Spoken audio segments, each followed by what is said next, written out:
সংসারের হাজার কাজের মাঝে অবশেষে অনেক দিন ধরে চেয়েছিলাম, আজ সেই ইচ্ছেটা পূরণ হলো। সেটাই তোমাদের সাথে আজকে শেয়ার করব। রাধে রাধে বন্ধুরা, গুড মর্নিং। কেমন আছো তোমরা সবাই? আশা করি যে যেখানেই আছো সুস্থ আছো, ভালো আছো। আমি পূজা, নিরু অ্যান্ড মম চ্যানেলে সকলকে স্বাগত জানিয়ে আরও একটা নতুন ভিডিওতে একটা নতুন গল্প নিয়ে চলে এসেছি তোমাদের সাথে শেয়ার করব বলে। আশা করছি ভালো লাগবে। প্রত্যেক দিনের মতো কাজটা আমি এখান থেকেই শুরু করছি, মানে ভিডিওটা এখান থেকেই শুরু করছি। যে সকালবেলা অনেক সকালেই উঠি, ওই যে সকাল থেকে যেগুলো কাজগুলো করে থাকি না, ওগুলো তোমাদের সাথে শেয়ার করে উঠতে পারি না। তারই কারণ ওই একটা, মানে চারিদিকে ব্যস্তগুলো মানে সামলাতে হয়। ওকে একদিকে মানে রেডি করানো, একদিকে খাবার, একদিকে এরকমভাবে তারপরে ওকে নিয়ে যাওয়া। তো এর মধ্যে না তোমাদের সাথে কিছুই শেয়ার করে উঠতে খুব একটা ভালো করে পারি না। তো আর নিরুর জন্য এগুলো করে থাকতে হয়, তো ওর বাবার জন্য করতে হয় না। ওর বাবা অনেকটা ভোরেতে বেরিয়ে যায়। আবার কখনো কখনো হয়তো সকালবেলা গেলেও ওগুলো ওকে দিতে হয় না, হয়তো সামথিং কিছু ড্রাই ফ্রুট ওকে ভিজিয়ে রাখলাম, ওটা দিয়ে থাকি। বা একটু ঠান্ডার জন্য, মানে শরীরটা ঠান্ডা রাখার জন্য একটু জল টল ভিজিয়ে রাখলে ওগুলো ওকে দিয়ে থাকি। তো নিরুর জন্য এগুলো করতে হয়। তো তখনই ওকে ওই যে দিয়ে এসে তারপরে বাড়িতে এসে এই সমস্ত কাজগুলো বা নিজের মতো করে একটু আস্তে ধীরে বা আমার টাইম মতো সমস্ত কাজগুলো গুছিয়ে করে উঠতে পারি। আর ওই যে সকালবেলাটা মানে ওকে একটা দেওয়া আসা, মানে আমার কাছে মনে হয় একটা যুদ্ধ। তো ওকে দিয়ে এসে তারপরে সংসারের সমস্ত কাজগুলো আস্তে ধীরে ওই যে করে থাকি। তো তারপরে ওকে দিয়ে এসে এই চলে গেছিলাম একটু ছাদের ওপরে, তবে ওটা চা নিয়ে যাইনি, একটু গরম জল সকালবেলা খাচ্ছিলাম। আর এখন তো রোদ মানে বন্ধু আর কি, শীতের সময় তো রোদ বন্ধু। তো যতই হয়তো ট্যান পড়ে যায় ঠিকই, কিন্তু একটা ভালো লাগে রোদ্দুরে। আর তার উপরে সকালবেলার রোদটা তো, তো সেই জন্য একটু উপরে হাঁটছিলাম আর দেখছিলাম। আর গাছে না কিছু কিছু কুঁড়িও এসেছে। আর আগেও বলেছি তোমাদেরকে যে এই গাছগুলো আমার কিছুতেই মানে এই শীতের সময় কেনা নয়, সমস্তটা আগের বছরকার ছিল। আর সব কিছু বাঁচিয়ে বাঁচিয়ে বা এই যে ছোট ছোট মানে টবের মধ্যে কিছু কিছু গাঁদার চারা, মানে এগুলো আবার গাঁদা না ঠিকই, ওগুলো ওই যে রক্ত গাঁদাগুলো হয় ওই গাঁদা টাইপের, মানে বড় বড় যে গাঁদা ওই ফুলগুলো না। তো কিছু কিছু দু একটা গাছ হয়ে আছে। আর চন্দ্রমল্লিকাগুলো তো আগের বছরকার, তো তার মধ্যে থেকেও ডাল কেটে বসিয়ে ওই যে কিছু কিছু হয়ে আছে। আর এবছরে যে কিনতে যাব তারও একদম সময় হয়ে উঠছে না, যে যেতেও পারছি না আর আনাও হচ্ছে না। নিরুর পাপাকে বললে আজ যাই কাল যাই এরকম করছে। তো আমিও একা যেয়ে উঠতে পারছি না। যখনই হয়তো যাব ভাবছি, তো তখনই নিরুকে নিয়ে যেতে হবে, ওর বাবা থাকছে না। তো সেই সমস্ত নানান কারণে যাওয়া হয়ে ওঠেনি। তো তারপরে এই তো নিচেও চলে এসেছি। আর রান্নাঘরে এই যে প্লান্টগুলো রয়েছে না, এই প্লান্টগুলো একটু নোংরা মতো হয়ে গেছিলো। তো ওগুলো যেগুলো মানে আসল গাছ সেগুলো একটু ভালো করে মুছে পরিষ্কার করে নিচ্ছিলাম।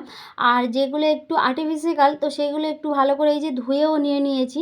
নিয়ে আর যেহেতু রান্নাটা সকালবেলায় করে নিয়েছি, বেশিরভাগ সময় এখন সকালবেলায় রান্নাটা করে নেওয়ার চেষ্টা করি, কিছুটা হলেও রান্নাটা করে নেওয়ার চেষ্টা করি। না হলে সারাদিনে এতটাই প্রবলেম হয়, মানে আমি ঠিকঠাক মানে সমস্ত কাজগুলো ম্যানেজ করেও উঠতে পারি না। তো ওই রান্না করতে করতে তাড়াহুড়ো হয়ে যায়। তখনই নিরুকে নিয়ে চলে আসতে হয়, আর সংসারের কাজ খুব একটা হয়ে ওঠে না। তো ওই জন্য ভেবেছি যে এখন থেকে ওই যে সকালবেলা মানে যতটা পারবো না রান্নাটা প্রায় সেরে রাখবো। আর আজকেও তারই ঠিক সেরকমই করেছি, রান্নাটা সেরে রেখেছিলাম। আর এই যে তারপরে এগুলো একটু উপরে ছিল, মানে একটা স্টোর রুম মতন, ঠিক স্টোর রুম না, দুটো রুমের মধ্যে একটা ছোট রুম আছে। পরে তোমাদের সাথে একদিন আমাদের মানে বাড়িটাকে শেয়ার করব। তো সেটার মধ্যে এগুলো গুছানো ছিল, ওগুলো নিয়ে একটু উপরে চলে এসেছিলাম ধুয়ে নেব বলে। আর এই যে ধুয়েছিলাম তো তারই মধ্যে মানে আমি একটু ভয়ও পেয়ে গেছি, যেহেতু আমাদের ঘরগুলোর মধ্যে জলও ঢুকে যায় তোমরা জানো। তো সেই সমস্ত কারণে যেসব জিনিসগুলো নিচে থাকে, তো আমাদের একটা ঘর ওই যে বললাম একটা স্টোর রুমের মতন করা হয়েছে, ছোট রুম। তো ওতে সমস্ত নানান জিনিসগুলো থাকে, তো এগুলোও তার মধ্যে ছিল। যেহেতু বর্ষাকালে ওখানে সমস্ত জিনিস ছিল। আর ওরই ফাঁকে একটা পোকার খোলস, মানে এবার আমি মুছতে মুছতে প্রথমে বেশ ভালো দিব্যি মুছছিলাম, যে কোনো ভয় লাগছিল না, যে এগুলো ঠিকই আছে কিছু নেই বলে ওটা কোলে করে নিয়েছি। যখনই ওটা দেখলাম মানে কতটা ভয়ও লেগে গেছিলো। তো তারপরে ওটা আস্তে আস্তে সমস্ত সব উল্টে ভালো করে দেখে তারপরে ওটা ভালো করে ওগুলো সমস্তটা ধুয়েও নিয়েছি। আর এরই মধ্যে নিরুকেও নিয়ে চলে আসতে গেছিলাম, তো নিরুকেও নিয়ে চলেও এসেছি। এসে এই যে ওকে দেখলে যে ওকে আমি স্নানটা করিয়েও দিয়েছি। ও নিচে স্নান করবে না, নিচে ঠান্ডা, উপরে স্নান করিয়ে দিতে হবে। যেহেতু গরম জল করেও দিয়েছি তবুও হবে না, উপরে স্নান করবে। আর তারপরে ওকে স্নান করিয়ে নিজেও চলে এসেছি। এসে আর আমরা খাওয়া দাওয়াটাও সেরে নিয়েছি। আর আজকে রান্না করেছিলাম মানে আমাদের জন্য একটু নদীর মাছ করেছিলাম, আর ডালও ছিল। আর নিরুর জন্য একটু ডিম ভাতে ছিল, আলু সিদ্ধ ছিল, আর ও ডাল দিয়েই খাবে। ও খুব একটা এই নদীর মাছটা মানে দেবও না, আর খুব একটা খেতেও পছন্দ করেও না। মানে ওর একটু ঠান্ডাও লেগেছে, তো সেই কারণে। তো তারপরে এই তো ওকে একটু ঘুমও পাড়িয়ে দিলাম। আসলে ও একলা একলা ঘুমাতে যখন যাবে না, অনেকটা সময় দেরি করে ঘুমাবে, কিছুতেই ঘুমাতে চাইবে না, মানে নানান জিনিস নিয়ে খুঁটিখাটি করবে, মানে ঘুমাবে না। যদি আমি ওর পাশে থাকি বেশ কিছুক্ষণের মধ্যে ও ঘুমিয়ে পড়বে। আর বাচ্চারা যখন ছোটো থেকেও এরকমই, যে হয়তো মা নিয়ে হয়তো ওকে ঘুম পাড়াচ্ছে তাড়াতাড়ি ঘুমিয়ে পড়ে, তাই না? তো সেরকমই ও এখনও ওরকম, যদি আমি ওর পাশে ঘুমাই তাহলে মানে একটু শুয়েও থাকি, বা ওকে যদি একটু ঘুমানোর কথা বলি বা একটু মাথায় হাত বুলিয়েও দিই, তাহলে ও ঠিক ভালোভাবেই তাড়াতাড়ি মানে ঘুমিয়ে পড়বে। আর এখন তো ছোটোবেলা, তো এরম ঘুমাতে ঘুমাতে যদি অনেকটা দেরি করে ফেলে তাহলে ওদিকে উঠতেও সময় লাগবে। আর ও একদম মানে খেলতে তো পারেই না, তো অনেকটা দেরি হয়ে যাবে, ঘুমও হবে না। যেহেতু সকালবেলা ওঠে একদম তোমার ৬টা, কখনো ৬:১০, কখনো ৬টা, কখনো ৬টার একটু আগে এরকম উঠে যায় ও। তো সেই জন্য ঘুমটাও একটু বাচ্চাদের পক্ষে দরকারও রয়েছে। তো সেই জন্য ওকে ঘুম পাড়িয়ে, আর এই তো আমি ছোটোবেলায় একদম ঘুমাবো না, আর কিছু কাজ বাকি ছিল তো সেগুলো একটু সেরে নেবো বলে ওকে ঘুম পাড়িয়ে চলে এসেছি। আর এই যে গাছগুলো মানে নিম পাতাগুলো দেখছো, তো এগুলো নিয়ে এসেছিলাম ওকে স্কুল থেকে নিয়ে আসার সময়। তো এইগুলো কিছুটা একটু মানে নিজেদের খাওয়ার জন্য একটু গুঁড়ো করে রেখে দেবো, আর কিছুটা গাছের জন্য একটু শুকিয়ে নেব, মানে গাছেদের গোড়ায় দিয়ে দেবো। তো অনেকটা ডালপালা কেটে ফেলে দিয়েছিল, তো সেই জন্য ওগুলো একটু বেশি করেই নিয়ে এসেছি। ছোট ছোট যেগুলো সেগুলো একটু খাওয়ার জন্য, মানে যেগুলো কচি পাতা আর কি, সেইগুলো নিজেদের খাওয়ার জন্য কিছুটা বেছে রাখলাম। আর বাদবাকিটা গাছের জন্য বলে সেগুলো একটু আলাদা করে এই তো গুছিয়ে আর চলে এসেছি। জামা কাপড়গুলো ভাঁজ করে নিচ্ছিলাম। তো যদিও প্রত্যেক দিনের কাজ প্রত্যেকটা করে থাকি, তো তবুও অনেক অনেক সময় এই সমস্ত কাজগুলো থেকে যায়। তো আজকে ভাবলাম যে না, জামা কাপড়গুলো রাখবো না, তো একেবারেই ভাঁজ করে নেব। তো কিছু জামা কাপড় ছিল, খুব বেশি না, তো সেগুলো একটু ভালো করে ভাঁজ করে নিলাম। সত্যি বলতে কী বলো তো, সংসারের কাজগুলো না কখনো থামে না, তাই না? সকালে ওঠা মাত্রই মনে হয় এটা করলাম না, ওটা তো বাকি আছে, এরকমই মনে হয়, তাই না? কখনো রান্না, কখনো বাচ্চাদের দেখাশোনা করানো, ঘর পরিষ্কার করা, একটা গোটা দিন চলে যায়। দিনগুলো এইভাবেই কেটে যায়, তাই না? জানো তো, তোমাদের একটা কথা বলি, আমরা যারা ঘর সামলাই তারা জানি ঘরের কাজ মানে শুধু কাজ না, একটা দায়িত্ব।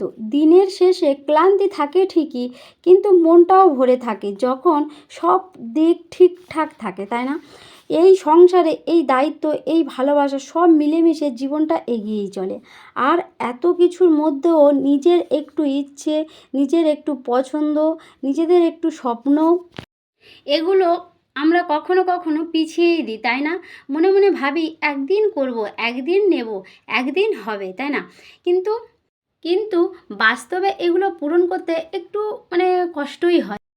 তবুও আমি বলবো, একটু সময় থাকতে থাকতে যে কোনো ছোট স্বপ্ন হোক বা বড় স্বপ্ন হোক, সেগুলো যেগুলো নিজেদের পছন্দ হোক, মানে যেগুলো ভালো লাগে, যেগুলো চাই, তো সেগুলো সময় থাকতে থাকতে অল্প অল্প হলেও করা উচিত। তো যাই হোক, তোমাদের সাথে অনেকটা কথা বললাম। তো তারপরে উপরে যে চেয়ারগুলো ধুয়ে রেখেছিলাম, তো ওগুলোও নিয়ে চলে এসেছি। আর নিচে ওই যে টেবিলটা দেখলে, তো এই টেবিলটা আজকে নিয়েছি। আসলে এই টেবিলটা আমি ভেঙে ফেলেছিলাম, আর এই যে চেয়ারগুলো আগের চেয়ার ছিল, সেই টেবিলের সঙ্গে চেয়ারগুলোর সেট ছিল। তো এই টেবিলটা যেহেতু এমনিভাবে নেওয়া হয়েছে, মানে আলাদাভাবেই নেওয়া হয়েছে, তো তাই এর সঙ্গে সেট নেই, তো তবুও ঠিকই আছে। তো অনেক দিন ধরেই ভাবছিলাম যে ওটা ভেঙে গেছে একটা নেব, তো নেব করে আর সময় হয়ে উঠছিল না, তো তাই আজকে এটা নেওয়া হয়েছে। আর চেয়ারগুলো একটু বেশি ভালো, মানে একটু বেশি যেটা কোম্পানির ভালো হয়, তো টেবিলটা মোটামুটি তবুও ঠিকই আছে। তো যাই হোক, তারপরে ওগুলো গুছিয়ে চলে এসেছি এই তো সন্ধ্যা দিতে। আর এটা তো দামোদর মাস চলছে, তবে আমি প্রত্যেকদিন এরকম প্রদীপ দিয়ে থাকি না, মানে সময় হয়েও ওঠে না, বা মেয়েদের ক্ষেত্রে মানে সারা মাসটা দেওয়াও সম্ভব হয়ে হয় না, এর মধ্যে তো কিছুদিন করে বাদ যায়। তবে আমি প্রত্যেকদিন দিতে পারিনি। যখন মনে হয়েছে এই দামোদর মাসে যে এই রকমভাবে প্রদীপটা দেওয়ার, তো সেই জন্য সেগুলো একটু মাঝে সাঝে দিয়ে ইয়েছি। আর এই তো সন্ধ্যাটাও দিয়ে নিচ্ছিলাম, আর এবারে নিরুকে একটু পড়তে বসাবো, তারপরে একটু খাওয়া দাওয়ার মানে ব্যবস্থা করব। তাহলে বন্ধুরা, এতক্ষণ পর্যন্ত আমার ভিডিওটি জুড়ে যারা রয়েছো তাদেরকে জানাই অসংখ্য ধন্যবাদ, আর আমার পাশেও যারা রয়েছো তাদেরকেও জানাই অসংখ্য ধন্যবাদ।